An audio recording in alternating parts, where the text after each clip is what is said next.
Before you step into a new week, I want you to consider this. How do you want your week to unfold? Most people don't take the time to think about it. They simply let the week come at them. They wake up Monday morning and think whatever happens happens. No plan, no preparation, no strategy. Then they wonder why things don't go their way. Here's the key: don't let the week control you. You control the week. Ask yourself, have you ever noticed how different you feel when get clear prepared? When do you take a moment to think things through before diving in? It's incredible how much smoother things go when you know what you want and how you're going to get it. That's what we're talking about today, setting the stage for success before the week even begins. You see, success doesn't happen by accident. It's something you design. It's something you plan. The best way to start is by setting aside some time. As I often say, take time to deliberate, but when the time for action comes, stop thinking and go. The first thing I want you to do before you start your week is to get clear. Clarity is power. Many people enter the week with vague goals, lacking a true sense of what's important or what they need to focus on. What happens? They get lost in the weeds, spending time on things that don't truly matter while the important stuff gets pushed aside. As the Bible reminds us in Proverbs 2:15, the plans of the diligent lead to profit as surely as haste leads to poverty. So take a moment, reflect and clarify your goals. This will make all the difference in how you feel and perform throughout the week. So I'm telling you right now, you've got to take a moment and get clear. Ask yourself, what are the most important things I need to accomplish this week? Identify the key tasks that, if completed, will move you closer to your goals. It doesn't have to be a long list. I recommend keeping it short. Focus on just a few things that will make a real difference. That's where your energy needs to go, not scattered across 100 little things, but laser focused on the handful of tasks that truly get organized. Matter. Here's what I learned a long time ago. It's the 8020 rule. You've probably heard of it. The idea that 80% of your results come from 20% of your efforts. Think about that for a moment. A small percentage of the things you do will yield the majority of your results. But the problem is that most people spend their time on 80% of activities that only produce 20% of the results. They're busy, but they're not productive.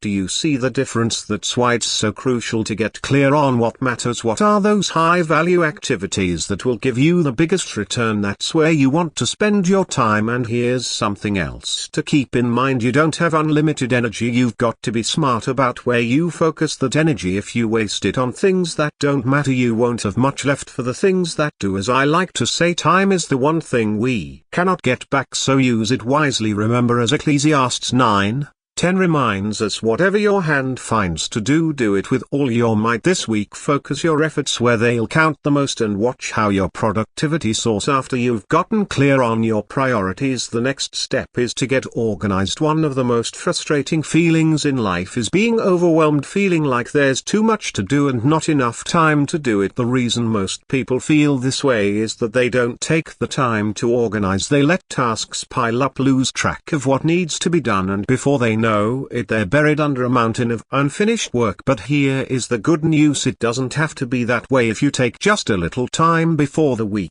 begins to organize your tasks and break them down into manageable steps, you're going to feel a whole lot better. You'll have a clear path to follow, and that sense of overwhelm will start to disappear. Now, when I say get organized, I'm not talking about creating some fancy color-coded schedule or spending hours sorting through paperwork. I'm talking about something simple. Grab a piece of paper and make a list. Write down the tasks that need to be done, and then prioritize them. Ask yourself what needs to be done first, what can wait, what's urgent, what's important. Most of us spend our time on urgent things, those tasks demanding our immediate attention, but often those aren't the things that truly matter in the long run. The important tasks, the ones that will move the needle on your goals, tend to get pushed aside because they're not screaming for your attention. You must make time for those important tasks. You've got to schedule them, otherwise they'll never get done. Remember, if you don't schedule your time, someone else will. As I like to say, success is nothing more than a few simple disciplines practiced every day. So take charge of your schedule this week. Organize your tasks, prioritize what truly matters, and watch how your productivity and peace of mind flourish. If you don't tell your day where to go, it'll go wherever it pleases. roses, and I can tell you that's not the way to live. I once heard someone say, show me your calendar and I'll show you your priorities. Isn't that interesting? If you want to know what someone truly values, just look at how they spend their scheduled time. So here's what I want you to do before the week begins. Sit down and schedule your most important tasks. Block out time for them, and when I say block out time, I mean write it down, put it on your calendar, treat it like an appointment with yourself, because if you don't, it simply won't happen. Life will get in the way, you'll get distracted, and you'll get pulled into other people's agendas. Before you know it, the week will be over and you'll be wondering where all the time went. Don't just schedule your work, schedule time for yourself, schedule time for your health, your relationships and your personal growth, because let me tell you, if you don't take care of yourself, you won't be much good to anyone else. You've got to ensure you're staying healthy physically, mentally and emotionally. This means setting aside time to exercise, to relax, to read and to connect with the people who matter most to you. And here's another important point: when you're scheduling your week, make sure you leave some margin. What do I mean by margin? I mean time that's unaccounted for, flexible time, because let's face it, things don't always go according to plan. As Proverbs 169 reminds us, in their hearts humans plan their course, but the Lord establishes their steps. So give yourself the gift of flexibility this week. Schedule wisely, take care of yourself, and allow some room for life's unexpected twists and turns. That's the path to a fulfilling and productive week. There are going to be interruptions, there are going to be unexpected challenges. If your schedule is packed from morning to night with no room for flexibility, what happens when something unexpected comes up? You get stressed, you get frustrated, and you feel like everything is falling apart. But if you leave some margin, if you build in some flexibility, you'll be able to handle those unexpected challenges with grace. You'll be able to adjust without feeling like your whole week is derailed. So don't be afraid to leave a little breathing room in your schedule. It's going to make a big difference. Now, after you've got clear on your priorities, organized your tasks and scheduled your time, there's one more thing you need to do before you begin your week. Get your mindset right. Your attitude is going to determine how your week goes. If you enter the week with a negative mindset, dwelling on all the problems and everything that could go wrong, guess what? You're going to find those problems, you're going to attract those challenges. But if you approach the week with a positive mind,